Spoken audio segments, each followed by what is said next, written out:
Baik, Assalamualaikum warahmatullahi wabarakatuh. Perkenalkan, nama saya Soje. Saya dari Universitas Tanjung Pura, jurusan Ekonomi Islam. Saya di sini akan menjelaskan tentang peradaban Islam di Spanyol. Baik, adanya pokok kajiannya yaitu masuknya Islam ke Spanyol, perkembangan sosial politik dakwah Islam, masa keamiran dan kekhalifaan di Spanyol, periode Muktawif, Murabidun, Muwahidun, dan Bani Amar, serta pembangunan dan pusat peradaban Islam di Spanyol. Tidak lupa juga tentang mundurnya peradaban Islam di Spanyol. Yang pertama-tama, masuknya Islam ke Spanyol. Sebelum penaklukan Spanyol, umat Islam telah menguasai Afrika Utara dan menjadikannya sebagai salah satu provinsi dari dinasti Bani Umayyah.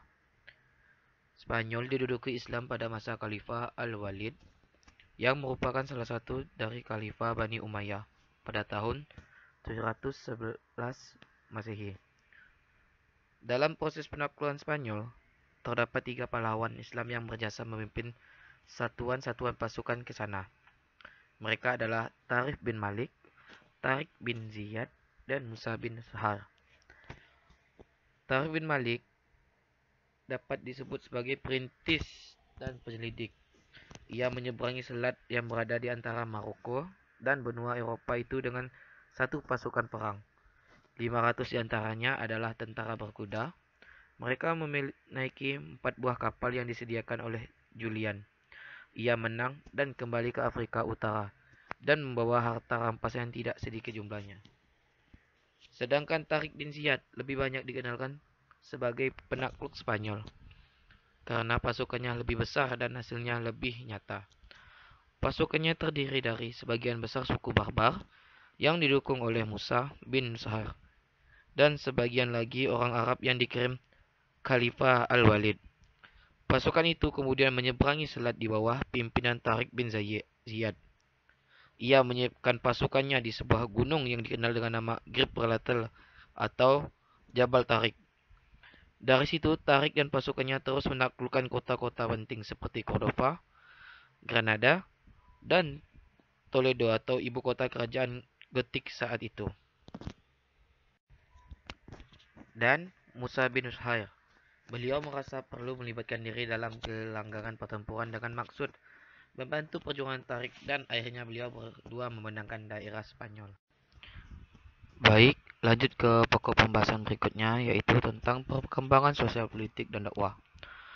Pada periode pertama 711 Masehi sampai dengan 755 Masehi, Spanyol berada di bawah pemerintahan para wali yang diangkat oleh Khalifah Bani Umayyah yang terpusat di Damaskus.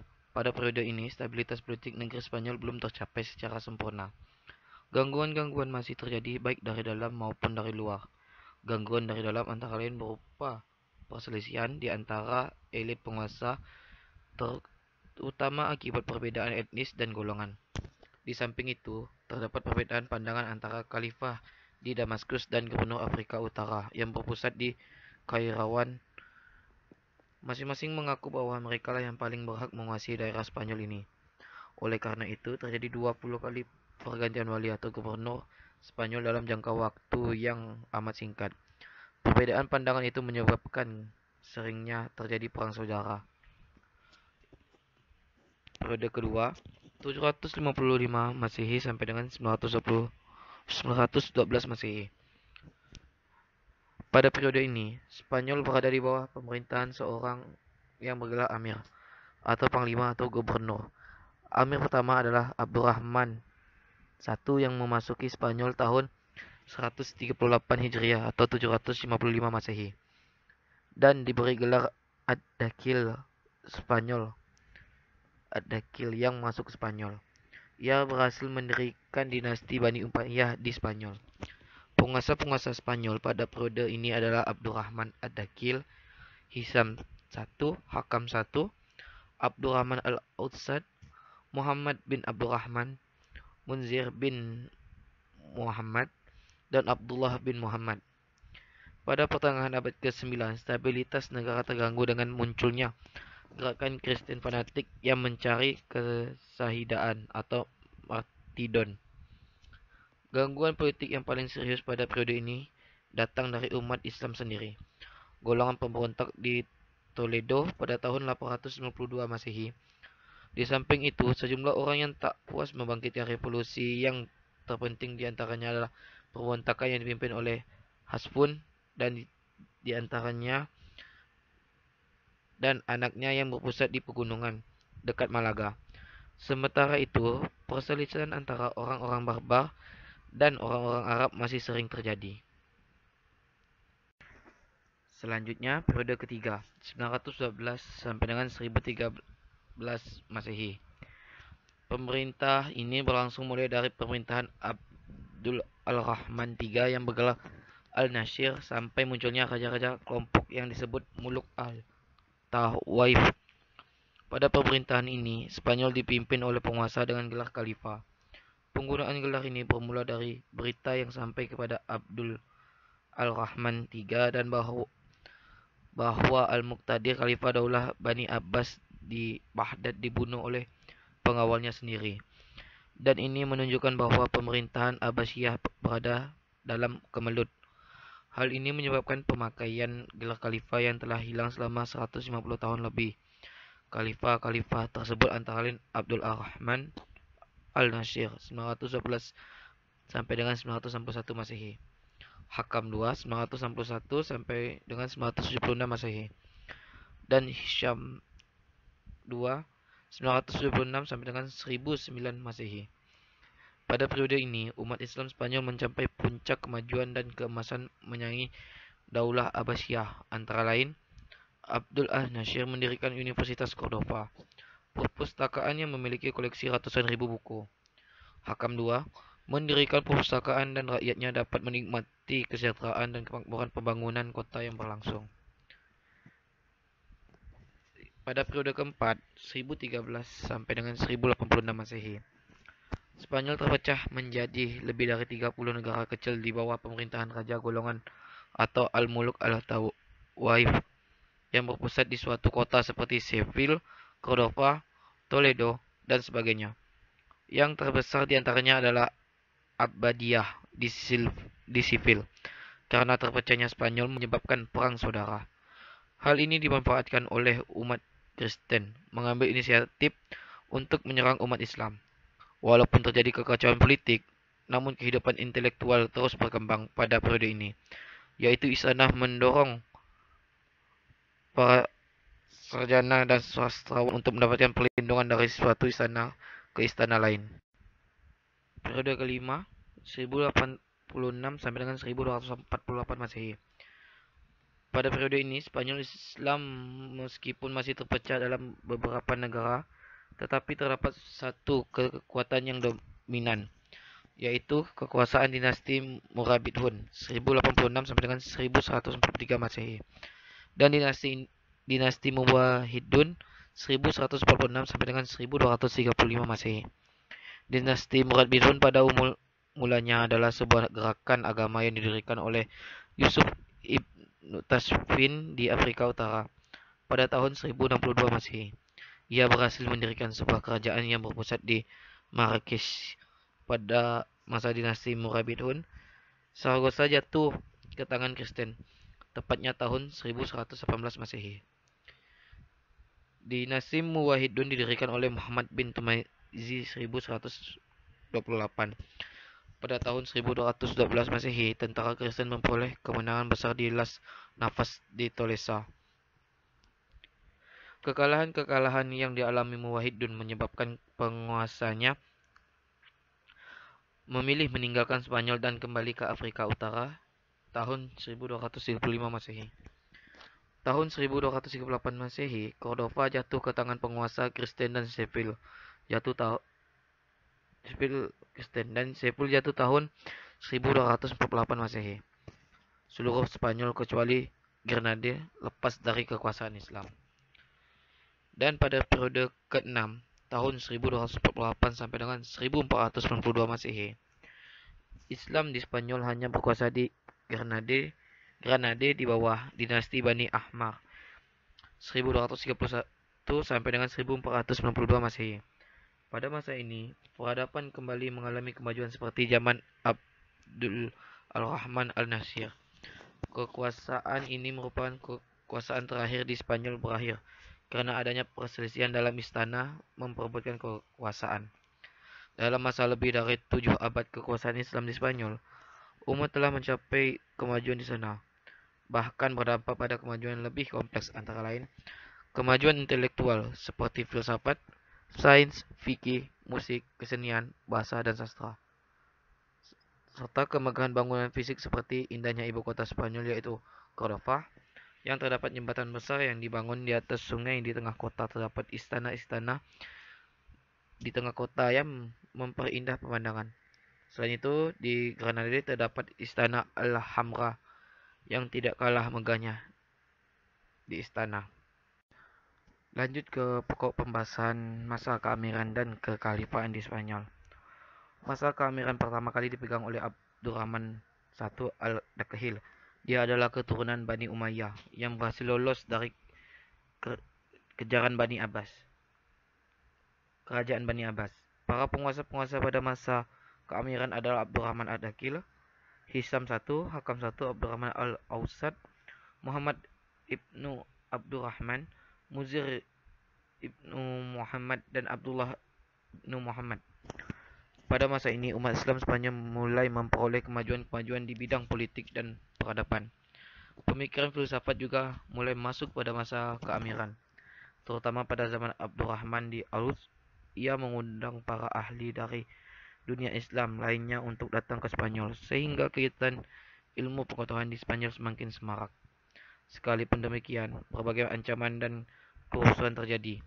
Pada pertengahan abad 9, stabilitas negara terganggu dengan munculnya gerakan Kristen fanatik yang mencari kesehatan atau martyrdom. Namun gereja Kristen lainnya di seluruh Spanyol tidak menaruh simpati pada gerakan itu, karena pemerintah Islam mengembangkan kebebasan beragama.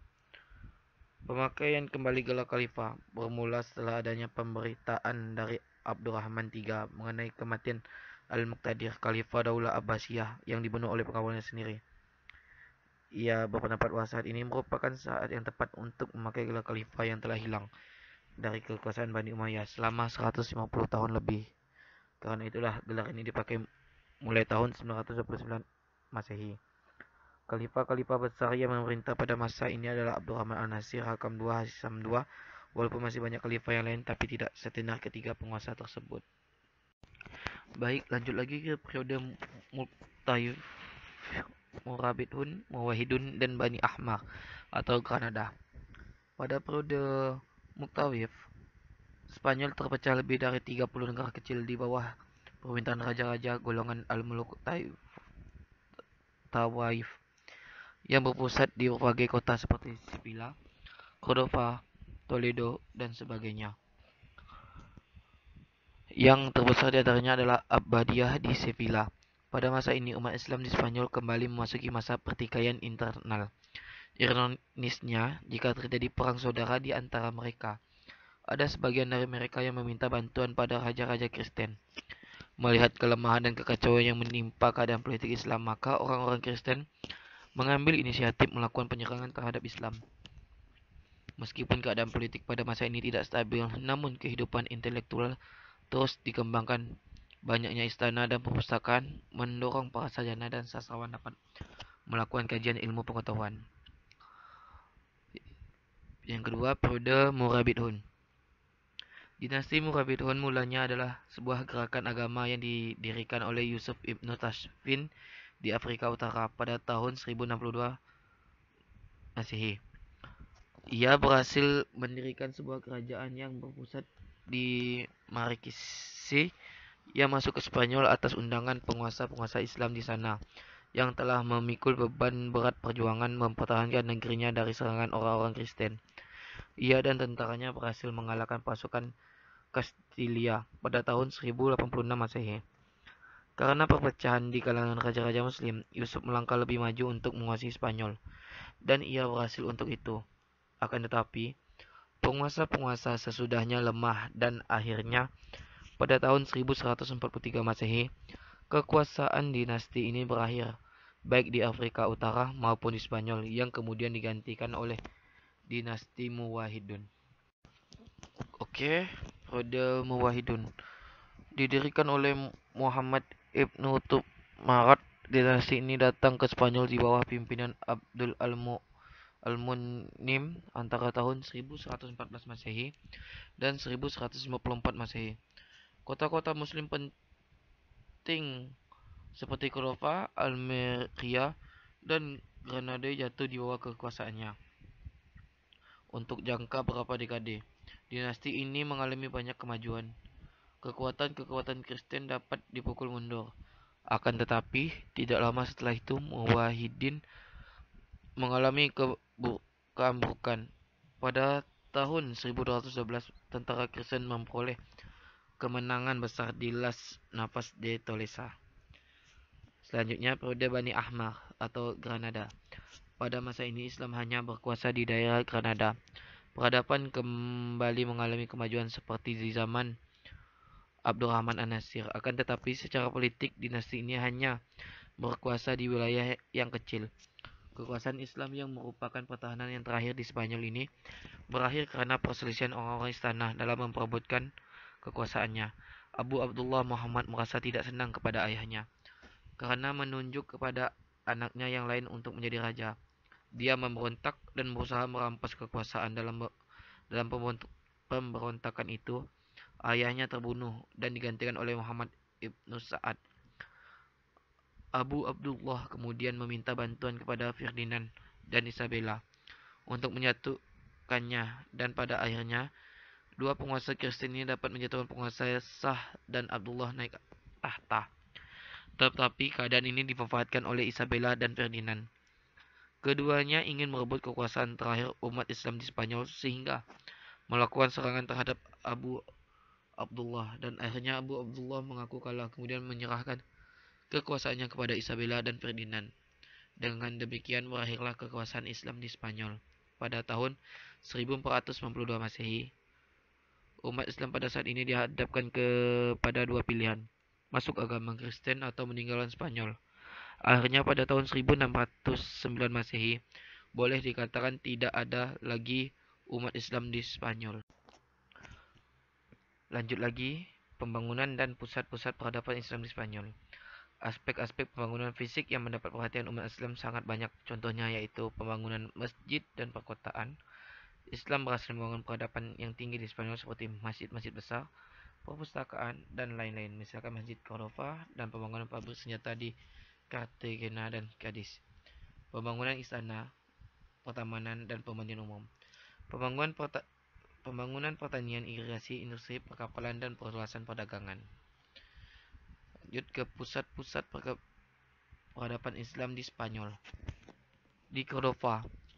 Cordova adalah ibu kota Spanyol sebelum Islam, yang kemudian diambil alih oleh Bani Umayyah. Di tengah kota Cordova terdapat istana khalifah dan di dalamnya terdapat 340 rumah yang indah, memiliki gaya cipta sendiri. Di antaranya ada Al-Mubarak, Al-Kamil, Al-Masruk, Al-Mujaddi, dan Al-Khair, serta yang lainnya. Dan ciri khusus kota Cordova yaitu memiliki 900 tempat pemandian serta terdapat 491 masjid. Yang kedua, Granada. Granada memiliki tanah yang subur, banyak pegunungan dan sungai-sungai pada sebuah bukit kecil yang tingginya 150 meter. Di atas kota tersebut terdapat sebuah istana yang indah dibuat oleh Raja Bani Ahmar dan diberi nama Alhambra. Universitas Granada yang dalam perkembangannya telah banyak menyumbangkan berbagai ilmu pengetahuan di barat. Selama jayaannya, para mahasiswa berdatangan untuk belajar di dalamnya dengan berbagai ilmu yang sangat berguna. Yang ketiga, Sevilla. Sevilla merupakan kota yang indah, terletak di tepi sungai Guadalquivir. Pernah dijadikan ibu kota kerajaan Muluk At-Tawaif pada masa kerajaan Muwahhidun di bawah pemerintahan Sultan Yusuf Abu Yaqub tahun 1163 sampai dengan 1184 Masehi. Sevilla merupakan kota kedua setelah Madrid. Di dalamnya banyak sekali terdapat bangunan-bangunan peninggalan Islam karena Islam pernah menguasainya selama 5 abad. Tidak terasa sudah memasuki pokok pembahasan, yang terakhir, yaitu mundurnya peradaban Islam di Spanyol. Ada dua faktor yang mengakibatkan kemunduran. Ada yang dari dalam dan juga dari luar, yaitu konflik Islam dan Kristen. Bangsa Kristen yang merasa dijajah orang Islam berusaha untuk melawan dan merebut kekuasaan kembali. Orang-orang Kristen bersatu untuk melawan dan mengusir umat Islam dari Spanyol. Di Spanyol, sebagaimana politik yang diajarkan Bani Umayyah di Damaskus, orang-orang Arab tidak pernah menerima orang pribumi. Mereka masih memberi istilah ibad dan muwaladun kepada para mu'alaf. Itu suatu ungkapan yang merendahkan. Yang kedua, kesulitan ekonomi. Pada paruh kedua masa Islam di Spanyol, para penguasa mengembangkan ilmu pengetahuan dengan sangat serius, sehingga lalai perekonomian dan juga tidak jelasnya sistem peralihan pemerintahan. Hal ini menyebabkan perebutan kekuasaan di antara ahli waris. Yang ketiga, keterpencilan. Islam di Spanyol berada sangat terpencil dari dunia Islam yang lain. Ia berjuang sendirian tanpa mendapat bantuan, kecuali dari Afrika Utara. Dengan demikian, tidak ada kekuatan alternatif yang mampu membendung kebangkitan di sana. Baik, terima kasih yang sudah mendengarkan atau menonton video ini. Mohon maaf apabila banyak kekurangan dan kesalahan dari penyampaian yang kami lakukan. Sekian, terima kasih. Wassalamualaikum warahmatullahi wabarakatuh. See you.